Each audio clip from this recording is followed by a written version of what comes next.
सीता बहू, अरे ओ सीता बहू, तूने गलती से पूजा के दिए में घी की जगह तेल डाल दिया है। देख, जल्दी दे घी लाकर, मंदिर जाने के लिए देरी हो रही है। मम्मी जी, मेरी माँ कहती है कि जले में घी नहीं डालते, आग बढ़ती है। वैसे भी घी कितना महंगा हो गया है। अगर आप रोजाना घी का दिया जलाओगी तो महीने भर का घी एक हफ्ते भी नहीं चलेगा। अरे निगोड़ी, सुबह सुबह कंजूसी शुरू कर दी तूने। इससे ज्यादा सास कुछ कहती कि ससुर जी की आवाज आ जाती है। बहू, ये क्या है? आज अखबार वाले ने केवल एक ही पन्ने का अखबार दिया, बाकी के पन्ने कहाँ गए? और ये चाय में से दूध कहाँ गायब हो गया? पापा जी, बड़े बुजुर्गों का कहना है कि दूध वाली चाय सेहत के लिए हानिकारक होती है, इसलिए चाय में दूध नहीं डाला। और वैसे भी आप तो गैस के मरीज है ना। मेरी बच्ची कितना ख्याल रखती है मेरा। अच्छा, ये अखबार वाला बाकी के पन्ने देना भूल गया क्या?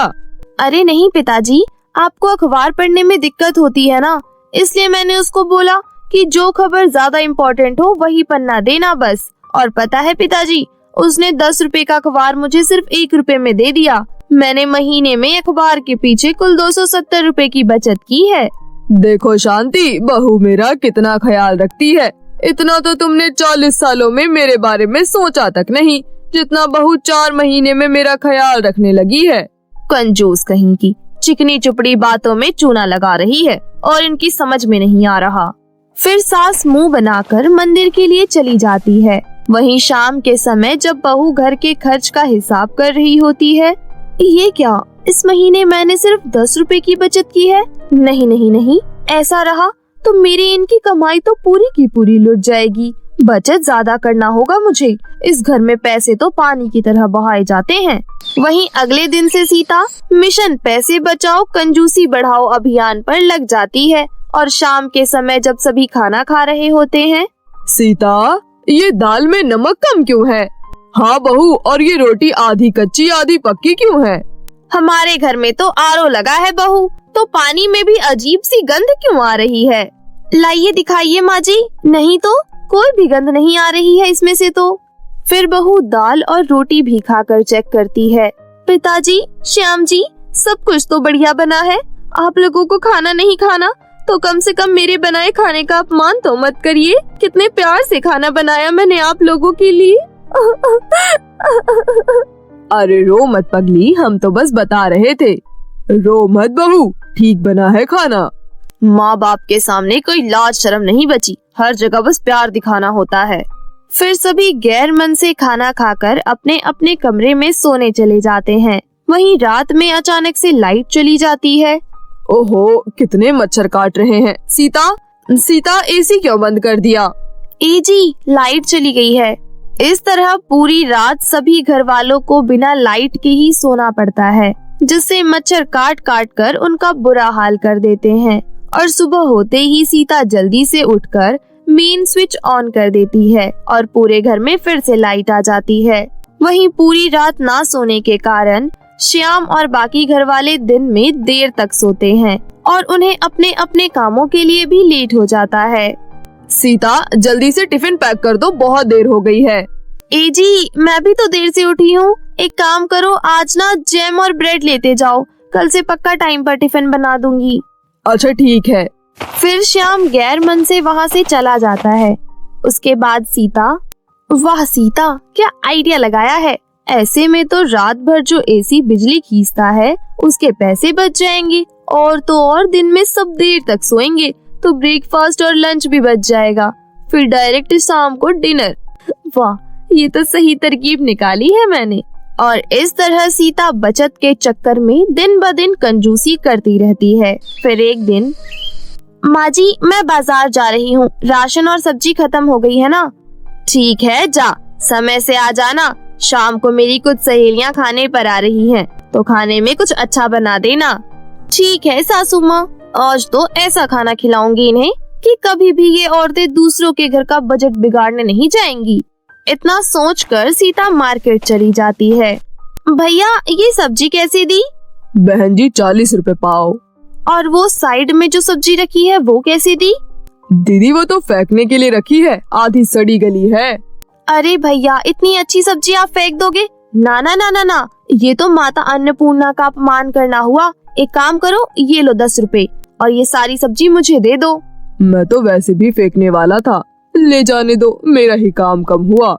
इस तरह सीता सारी खराब सब्जियां उससे खरीद लेती है और फिर राशन की दुकान पर जाती है। काका जी, सबसे सस्ता चावल, दाल और आटा हो ना, वो पैक कर दो 5-5 किलो।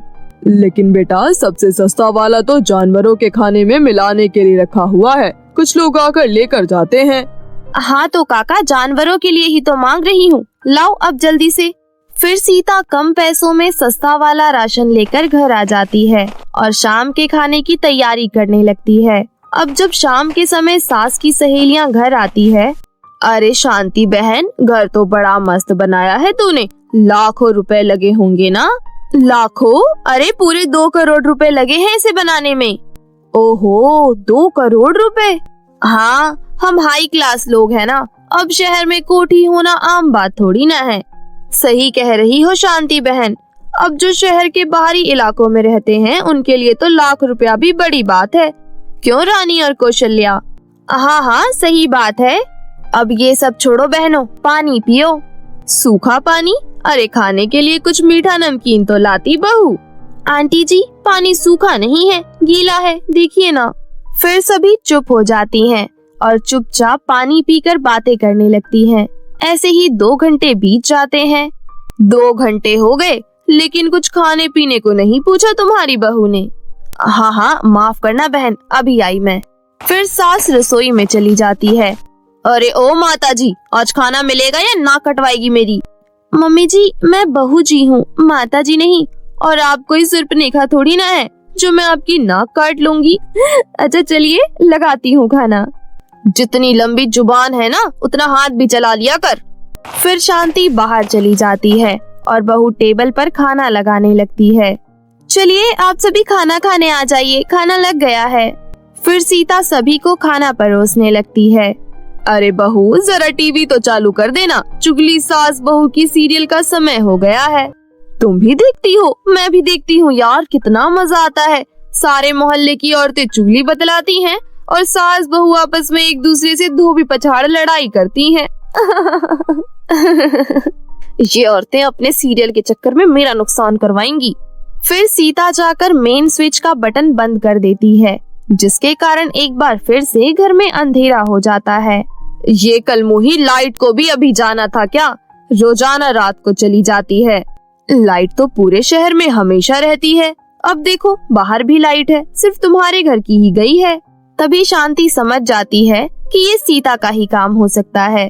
इससे पहले कि शांति कुछ कहती, अंधेरे में कुछ धड़ाम से गिरने की आवाज आती है और सभी हड़बड़ा जाते हैं। तभी अचानक से लाइट भी आ जाती है और बहू बाहर से आती है। सब देखते हैं कि रानी चेयर से नीचे गिरी बेहोश पड़ी है और उसका गला नीला हो रहा था और प्लेट के बगल में ही छिपकली गिरी हुई है। राम राम राम, ये कैसे हुआ? शांति, तूने तो हमारा धर्म ही भ्रष्ट कर दिया। अरे ये समय बातों का नहीं है, रानी को अस्पताल लेकर जाने का है, चलो जल्दी करो।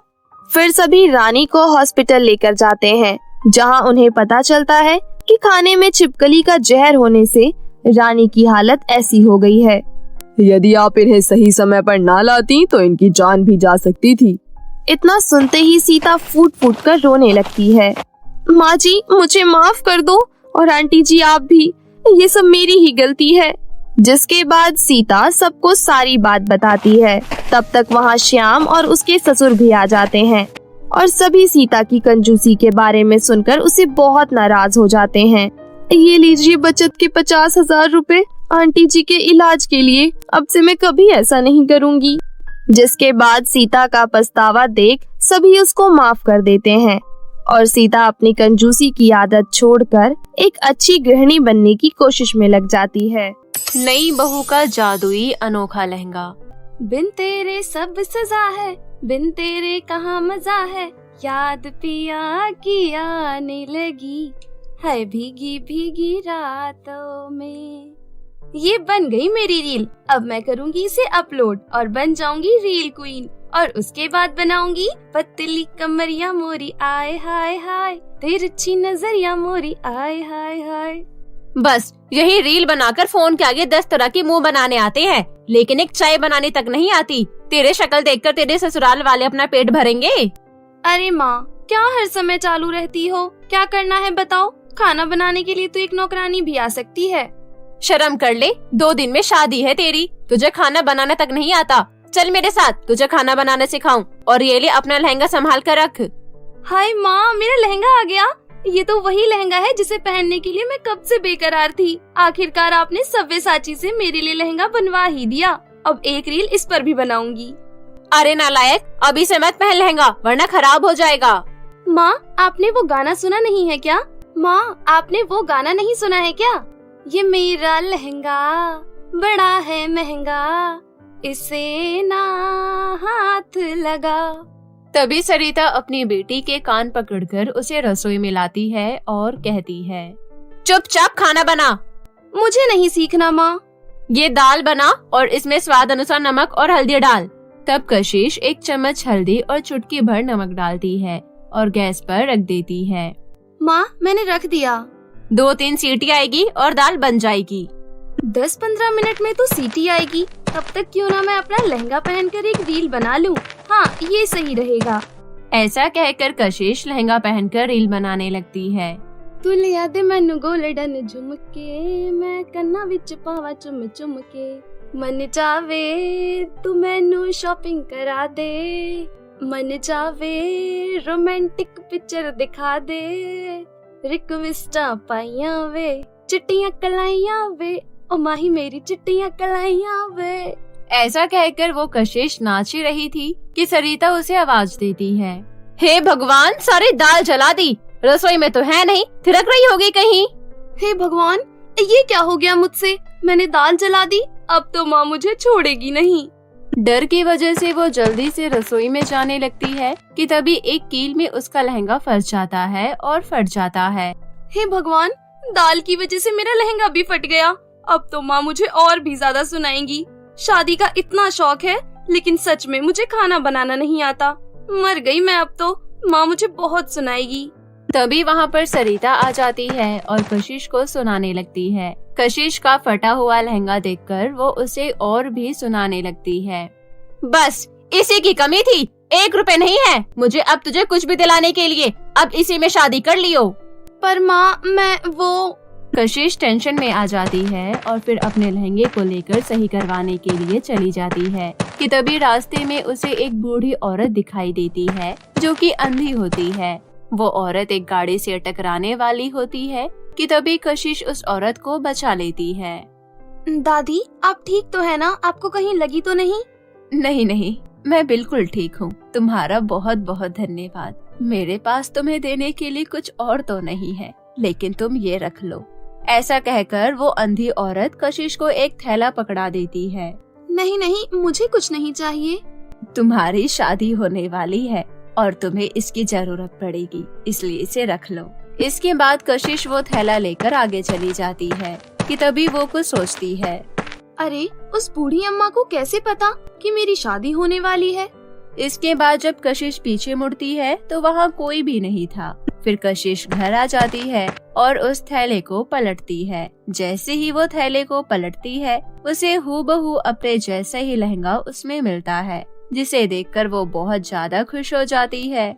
वो औरत पक्का कोई भगवान का भेजा हुआ फरिश्ता या खुद भगवान होंगी, तभी तो उसे मेरी शादी के बारे में पता था और उसने हूबहू मुझे मेरे वाला लहंगा ही दे दिया। Thank you so much God. इसके बाद कुछ ही दिनों में कशिश और रवि की शादी हो जाती है। फिर जैसे ही गृह प्रवेश के लिए कशिश रवि के घर जाती है तो उसके लहंगे में से सोने के सिक्के गिरने लगते हैं, जिसे देखकर सब हैरान रह जाते हैं।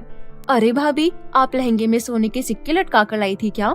जो आपके गृह प्रवेश करते ही इतने सारे सोने के सिक्के गिर रहे हैं। आ जाओ बहू, आ जाओ। कशिश जैसे ही एक और कदम रखती है तो उसके लहंगे में से और भी सोने के सिक्के गिरने लगते हैं। ये देखकर रवि कहता है, कशिश, मैं जानता हूँ तुम्हें लहंगे का बहुत शौक है। कहीं तुमने अपने लहंगे में सोने के सिक्के तो नहीं लगवा लिए हैं जो एक एक करके गिर रहे हैं? वही तो मैं भी हैरान हूँ। लगता है हमारे घर में बहू नहीं बल्कि साक्षात लक्ष्मी प्रकट हुई है, जिसके हर कदम से सोने के सिक्के बरस रहे हैं। ये सब देखकर कशिश सोच में पड़ जाती है और मन ही मन कहती है, ये क्या हो रहा है मेरे साथ? कहीं ये उन दादी के लहंगे की वजह से तो नहीं है? कहीं ये लहंगा जादुई तो नहीं, तभी ये सब हो रहा है? अरे हमारी बहू ने आते ही हमें धनवान बना दिया। मेरी बहू से कोई भी काम नहीं करवाएगा। मेरी बहू एकदम सेठानी बनकर रहेगी। ये सुनकर कशिश मन ही मन कहती है, अरे वाह, मैं तो उस चीज से बच गई जो मुझे बिल्कुल भी करनी नहीं आती थी। इस लहंगे ने तो कमाल ही कर दिया। फिर कशिश अपनी सास से कहती है, ठीक है माँ जी। अरे वाह मेरी जान, तुमने तो आते ही सबका दिल जीत लिया। अब तुम्हें तो कोई काम भी नहीं करना पड़ेगा। मैंने कहा था ना तुम्हें रानी बना कर रखूंगा। अरे रानी तो मैं खुद की वजह से बनकर रहूंगी। अरे पर शादी तो मुझसे हुई है ना। लड़ना बंद करो।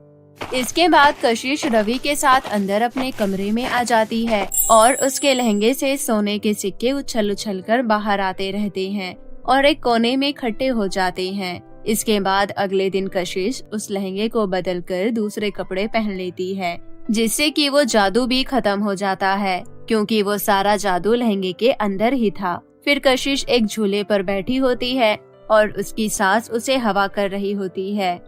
बहू, फ्रेश जूस, पास्ता, सैंडविच और जो भी चाहिए हो वो मुझे बता दे, मैं तेरे लिए ले आऊंगी। माँ जी ये सब ले आइए, इन सब से मेरा पूरा दिन चल जाएगा। माँ जी झाड़ू पोछा करना है, अगर करना है तो बता दीजिए। तभी वहाँ पर कशिश की ननद आ जाती है और कहती है, भाभी उसकी जरूरत नहीं, मैंने सारा काम कर दिया है। भाभी वैसे मुझे कल कॉलेज की फीस और ट्रिप के लिए कुछ पैसे चाहिए थे, तो आप मुझे कुछ पैसे दे सकती हैं? कल जो इतने सारे सोने के सिक्कों की बारिश हुई थी वो कहाँ गए? बहू उनसे तो मैंने जेवर बनवाने के लिए दे दिए हैं। ठीक है। इसके बाद कशिश वो लहंगा दोबारा पहनती है और फिर से उस लहंगे में से सोने के सिक्के की बारिश होने लगती है, जिसके बाद कशिश उसमें से थोड़े सोने के सिक्के निकालकर अपनी नंद को दे देती है, जिससे उसकी नंद अपने कॉलेज की ट्रिप पर चली जाती है। दिन ऐसे ही बीत रहे होते हैं। एक दिन कशिश के घर पर एक औरत आती है, जिसके हाथ में उसका 10 महीने का बच्चा होता है। वो कशिश से कहती है, दीदी मेरी मदद करो, मेरे बच्चे को ठंड लग गई है। मेरे पास इसके इलाज के लिए पैसे नहीं है और इसका इलाज नहीं हुआ तो ये मर जाएगा। कृपया करके मेरी मदद कीजिए बहन जी। बहू इसके बच्चे की तबीयत तो सच में बहुत खराब है। मेरा जादुई लहंगा इसकी जान बचा सकता है। इसके बाद कशिश अपने कमरे में जाती है और उस लहंगे को दोबारा पहनती है और इस बार उस लहंगे में से पैसों की बारिश होने लगती है। कशिश उन सारे पैसों को ले जाकर उस औरत को दे देती है और वो औरत अपने बच्चे का इलाज कराती है। 2 दिन में उसका बच्चा बिल्कुल ठीक हो जाता है, जिसके बाद वो वापस से कशिश के घर आती है और उसका धन्यवाद करती है। अब इसी तरह कशिश अपने जादुई लहंगे से लोगों की मदद करने लगती है और साथ ही साथ अपने ससुराल में ठाट बाट से रहने लगती है। दोस्तों अगर आपको हमारी कहानी अच्छी लगी हो तो हमारे चैनल विनी टीवी को जरूर सब्सक्राइब कर लें।